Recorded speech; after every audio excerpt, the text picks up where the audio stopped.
Now, less than an hour ago, President Trump announced a ceasefire between Israel and Iran will happen in phases over 24 hours. Now, this comes hours after Iran launched a barrage of missiles at the largest U.S. base in the Middle East. U.S. forces were able to shoot down almost all of them, and thankfully nobody was hurt. About 300 Nevada National Guard members are serving in that region. Erica Brown is live for us on Capitol Hill with the latest. Erica?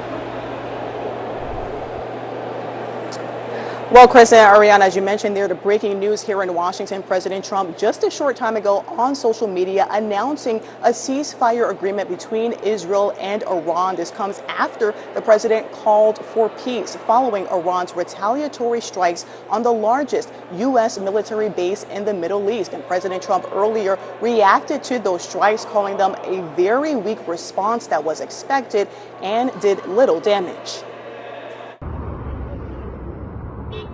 Iran launched short and medium-range missiles at the Al Udeid Air Base in Qatar Monday, the largest U.S. military base in the Middle East. The attack came in retaliation for U.S. strikes on 3 key Iranian nuclear sites. A U.S. defense official says there have been no reports of U.S. casualties. This is the home of U.S. Central Command. There are a range of critical assets at this base, drones, aircraft, and more. President Trump visited the U.S. base outside Doha just over a month ago, where he told U.S. troops this. I will never hesitate to wield American power if it's necessary to defend the United States of America or our partners. The attack happened just as President Trump was set to meet with his national security team. Diplomatic sources tell CBS News Iran's retaliation was expected and calibrated. Lawmakers on Capitol Hill are mostly divided along party lines over President Trump launching the military strikes, but one Republican says Congress needs to vote.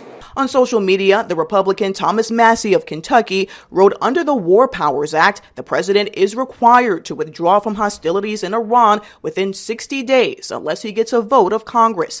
Others are standing by the president's decision. Given the situation that we're looking at right now, I'm going to give the benefit of the doubt to the president and the administration. Members of Congress are set to be briefed tomorrow on the situation.